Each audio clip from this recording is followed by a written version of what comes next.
Un saludo para todos, yo soy Luis Enrique Arteaga y en esta oportunidad vamos a definir unos conceptos introductorios sobre el estudio de la estática.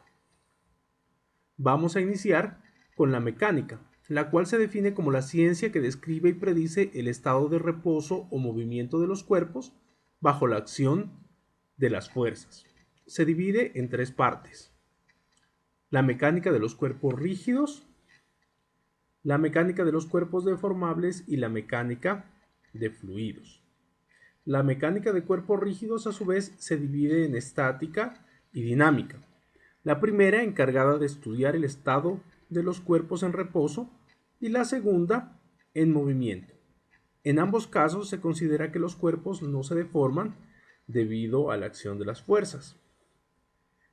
Por su parte, el estudio de la dinámica se divide en cinemática y cinética. La cinemática estudia la geometría del movimiento, donde se incluyen aspectos como la posición, la velocidad y la aceleración. Por su parte, la cinética estudia las causas que originan el movimiento. Otro aspecto que estudia la mecánica es el comportamiento de los cuerpos que se deforman bajo la acción de las fuerzas. En este caso, encontramos a la resistencia de materiales y a la mecánica de fractura. La primera estudia las condiciones de esfuerzo y deformación de los cuerpos bajo la acción de fuerzas en condiciones de cuasi equilibrio. También encontramos a la mecánica de fractura, que se ocupa del estudio de la deformación y la propagación de las grietas debidas a cargas cíclicas. Finalmente, el estudio de la mecánica de fluidos considera la acción de las fuerzas sobre líquidos y gases. Por su parte, la termodinámica hace énfasis en la transformación de la energía, los efectos del calor y la capacidad de los sistemas para producir trabajo. La mecánica, como la conocemos en nuestros días, ha recibido el aporte de diferentes personas dedicadas a la ciencia. Sus orígenes se remontan a la antigua Grecia, con pensadores como Aristóteles y Arquímedes, los cuales aportaron a la comprensión del movimiento de sólidos y el comportamiento de fluidos.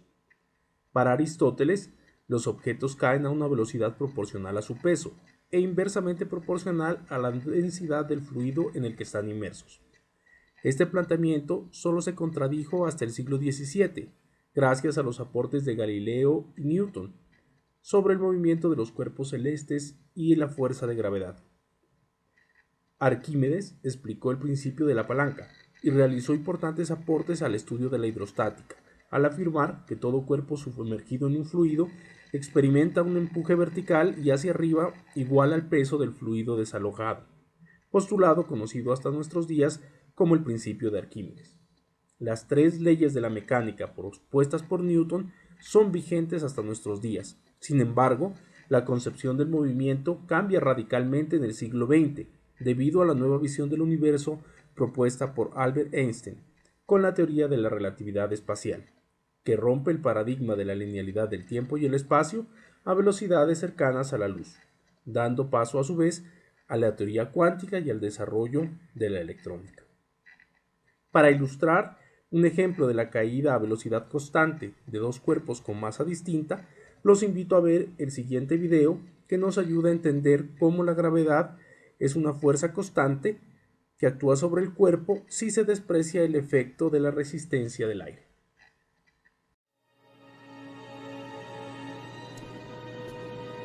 This is NASA's Space Power Facility near Cleveland, Ohio, and it is the world's biggest vacuum chamber. It's used to test spacecraft in the conditions of outer space, and it does that by pumping out the 30 tons of air in this chamber until there are about 2 grams left. This thing can take the force that's present on the outside when it's pumped out to the conditions of outer space.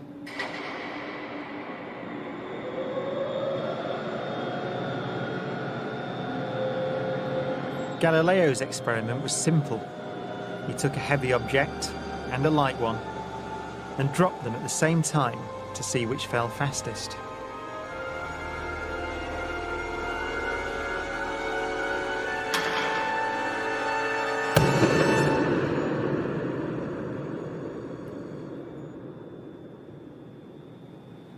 Now, in this case, the feathers fell to the ground at a slower rate than the bowling ball because of air resistance.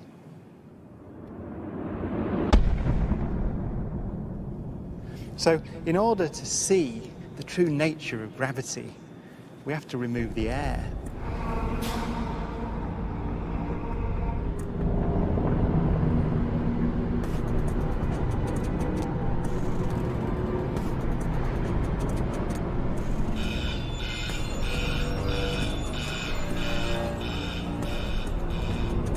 It takes 3 hours to pump out the 800,000 cubic feet of air from the chamber.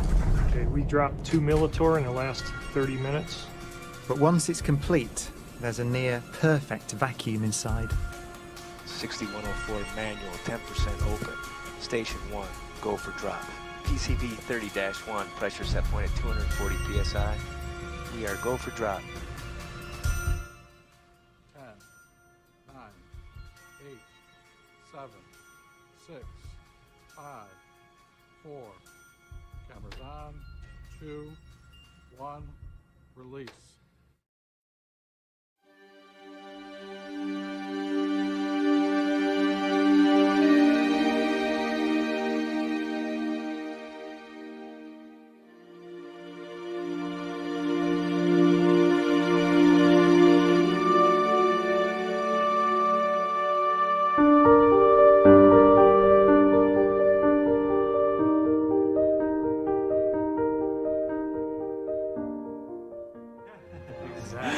Exactly.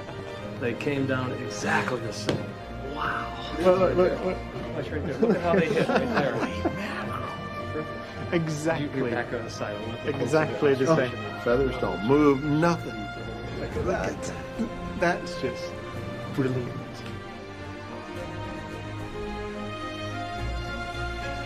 Isaac Newton would say that the ball and the feather fall because there's a force pulling them down. Gravity. Continuamos con las leyes de Newton, quien fue una de las personas que realizó mayores aportes al entendimiento de la mecánica. Newton postula 3 leyes. La primera relacionada con el principio de conservación de la energía, que nos dice que si sobre un cuerpo no actúa ninguna fuerza, o que su resultante es nula o cero, el cuerpo seguirá en reposo o permanecerá moviéndose a velocidad constante. Debemos tener en cuenta que una de las características de la física es que trata de describir o de modelar el comportamiento de los cuerpos de una forma matemática.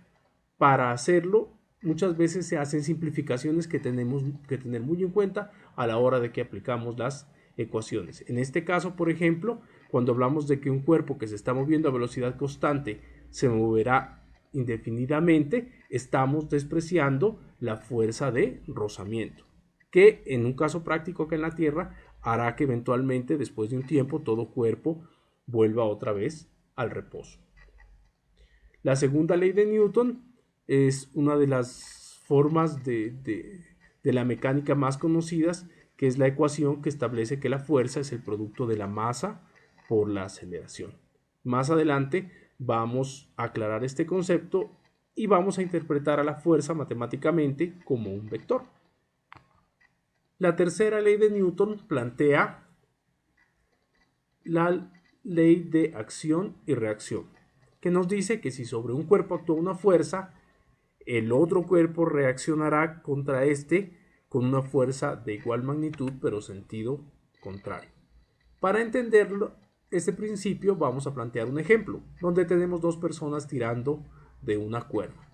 Para que el equilibrio se mantenga, tanto la fuerza F1 como la fuerza F2 deben ser iguales en magnitud y dirección, pero de sentido contrario.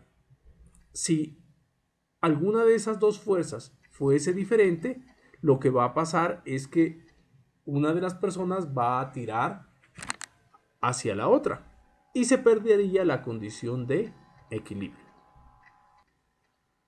Como su nombre lo sugiere, la estática estudia las condiciones de equilibrio o de reposo de los cuerpos. Para su estudio se divide en 2 grandes ramas, la estática de partícula y la estática de sólido rígido. Cuando hablamos de estática de partícula, analizamos un punto, que puede ser tan pequeño como el eje de una polea o tan grande como un avión. Lo importante es que cuando hablamos de estática de partícula, nos referimos a un análisis en un lugar específico del espacio. Como un punto no tiene dimensiones, el único movimiento que puede tener la partícula es un movimiento de desplazamiento. Por esta razón, se plantean las ecuaciones de equilibrio como sumatoria de fuerzas en X igual a 0 para un movimiento lineal, sumatoria de fuerzas en X y sumatoria de fuerzas en Y igual a 0 para movimiento en el plano, y sumatoria de fuerzas en X, sumatoria de fuerzas en Y y sumatoria de fuerzas en Z igual a 0 para el movimiento en el espacio. Cuando hablamos de la estática de sólido rígido, ya no nos referimos a un punto, sino que tenemos, como en el ejemplo que podemos observar en la figura, una estructura, donde existen diferentes puntos que se relacionan entre sí debido a la acción de las fuerzas. Podemos observar que la caja, debido a su peso, tiende a ejercer sobre la barra AB una acción de giro. En estos casos, para garantizar el equilibrio del sistema, no son suficientes las ecuaciones de equilibrio en el espacio, de sumatoria de fuerzas en X, sumatoria de fuerzas en Y y sumatoria de fuerzas en Z igual a 0. También necesitamos unas ecuaciones adicionales que corresponden a los momentos, es decir, la tendencia al giro que puede presentar el objeto, la cual también tiene que ser 0 para garantizar el equilibrio. En este caso, matemáticamente tenemos que la sumatoria de momentos en X, Y y Z tiene que ser igual a 0 para que un sólido esté en equilibrio en el espacio. Adicionalmente, debido a que ya no trabajamos con un punto, vamos a analizar dos conceptos muy importantes que son los centroides y los momentos de inercia. El centroide es un punto en el espacio donde yo puedo ubicar todo el peso del cuerpo. Y el momento de inercia se debe a la tendencia al giro o a la tendencia al movimiento que va a tener un cuerpo con relación a su masa. A continuación vamos a aclarar un poco más el concepto de fuerza. Una fuerza representa la acción de un cuerpo sobre otro y puede ejercerse mediante contacto real o a distancia. Cuando hablamos de contacto real nos podemos referir a una acción tan simple como la que podemos ver en la figura donde una persona empuja un carro y está ejerciendo una fuerza con el fin de desplazarlo. También puede ser algo más complejo como un actuador neumático en el cierre de la puerta de un autobús. Por otra parte, existen fuerzas que nosotros no las podemos apreciar directamente con los sentidos, pero que hacen que los cuerpos se muevan, como es el caso de la gravedad y las fuerzas magnéticas. Matemáticamente nosotros representamos a la fuerza como un vector, el cual se caracteriza por tener una dirección, un módulo o una magnitud y un sentido que en este caso estaría representado por la cabeza de la flecha. Otro concepto importante cuando hablamos de fuerza es el principio de transmisibilidad. Retomando el ejemplo de la persona que empuja el vehículo, ésta ejerce una fuerza y esa fuerza F, que nosotros vemos acá en rojo, permite un desplazamiento S del vehículo. Pero ¿qué pasa si yo traslado la línea de acción de la fuerza de la parte trasera del carro hacia adelante y en lugar de empujarlo, lo jalo con una cuerda? Si yo puedo generar la misma fuerza alando el vehículo, voy a obtener el mismo desplazamiento. Aquí se aplica entonces el principio de transmisibilidad, que nos dice que yo puedo desplazar la fuerza a lo largo de su línea de acción. Independientemente de qué tan larga sea la cuerda, por ejemplo, si yo aplico la misma fuerza, el desplazamiento del vehículo o el efecto de la fuerza sobre el vehículo va a ser la misma. Nuevamente, tenemos que tener en cuenta que es un modelo simplificado, porque de pronto alguno está pensando en que la cuerda puede ser muy pesada, o si es supremamente larga, muy seguramente por la acción de la fuerza va a sufrir una deformación, que también va a afectar el desplazamiento y la fuerza que se ejerce sobre el vehículo. Entonces, todo este tipo de consideraciones hacen más complejo el problema y en algunos casos pueden hacer que la precisión de la fórmula que nosotros estamos utilizando pueda variar. Otro concepto que debemos tener en cuenta es el centro de gravedad, sobre todo para el análisis de los sólidos rígidos. El centro de gravedad se define como el punto donde se encuentra aplicada la resultante de todas las fuerzas gravitatorias que actúan sobre un cuerpo. Si es un cuerpo homogéneo, la ubicación del centroide o del centro de gravedad es muy sencilla. Por ejemplo, en una circunferencia el centroide está ubicado en su centro geométrico, al igual que en un rectángulo o en un cuadrado. Para encontrar el centroide se pueden seguir procedimientos analíticos que los veremos al finalizar las temáticas de este curso. Para entender un poquito más este concepto hemos presentado aquí algunas figuras. En la primera tenemos un automóvil donde el peso lo hemos ubicado en el centro de gravedad, que se representa con esa circunferencia de 4 cuadrantes. Y debido a ese peso del vehículo, observamos que el suelo ejerce dos reacciones, R1 y R2, que lo mantienen en equilibrio y garantizan que el vehículo se sostenga sobre el pavimento. La figura 2 nos permite apreciar la importancia de la ubicación del centro de gravedad. En la figura observamos un muro. En la primera imagen, la fuerza que representa el peso del muro pasa por el centro de gravedad y es perpendicular a la superficie. En este caso, al igual que en el del automóvil, se genera una reacción que garantiza el equilibrio del muro. Por su parte, en la segunda imagen, vemos que se desplaza ese centro de gravedad debido a una inclinación de este. Ese desplazamiento lo que genera es una tendencia al giro o un momento que, dependiendo de su magnitud, puede ocasionar que el muro colapse. Como les comentaba, existen diferentes formas de encontrar la ubicación del centro de gravedad. Las analíticas son muy sencillas para elementos que no tienen una configuración compleja. Por su parte, existen otros métodos empíricos, como el que queremos mostrar en la figura número 3, donde uno suspende el elemento y con ayuda de una plomada establece los ejes de simetría del mismo. La intercepción de esos dos ejes nos indica la ubicación del centro de gravedad. Actualmente, softwares como AutoCAD o SolidWorks nos permiten determinar muy fácilmente la ubicación del centroide de las piezas que nosotros diseñamos. Dependiendo de la posición del centro de gravedad, un cuerpo puede tener equilibrio estable, inestable o indiferente. En el primer caso observamos una barra suspendida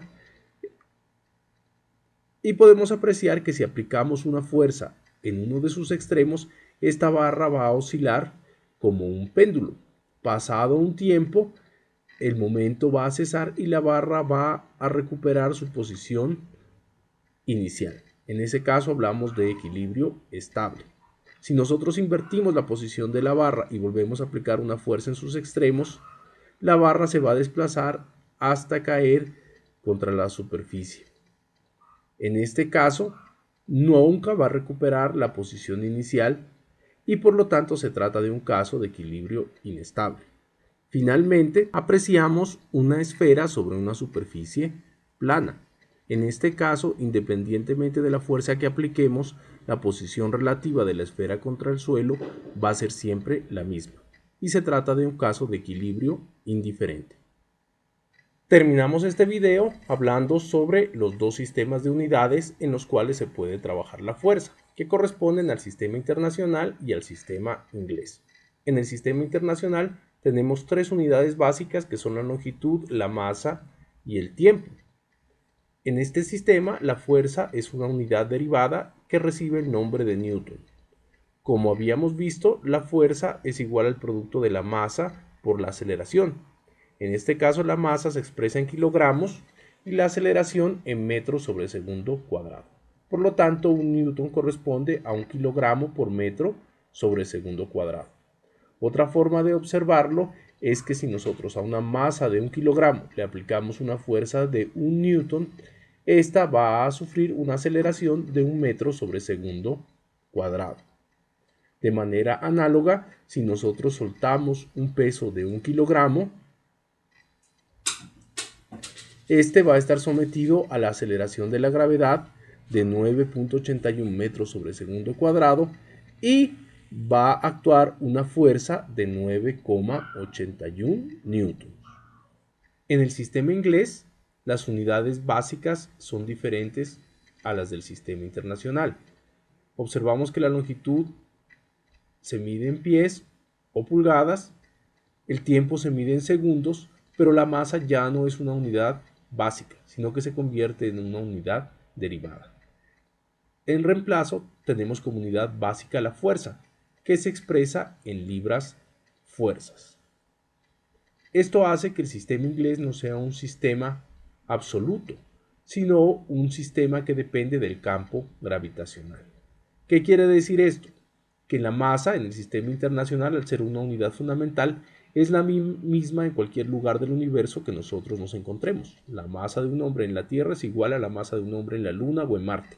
Sin embargo, el peso o la fuerza que nosotros experimentamos aquí en la Tierra difiere si estamos en otro planeta. Por ejemplo, en la Luna la gravedad es aproximadamente un sexto de la gravedad en la Tierra. Por lo tanto, nuestro peso va a cambiar.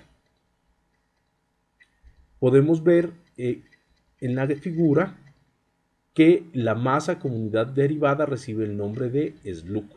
Y cuando nosotros aplicamos una fuerza de una libra-fuerza, esa masa va a tener una aceleración de 1 pie sobre segundo cuadrado. ¿Qué pasa si a esa masa nosotros la liberamos, como en la figura 2?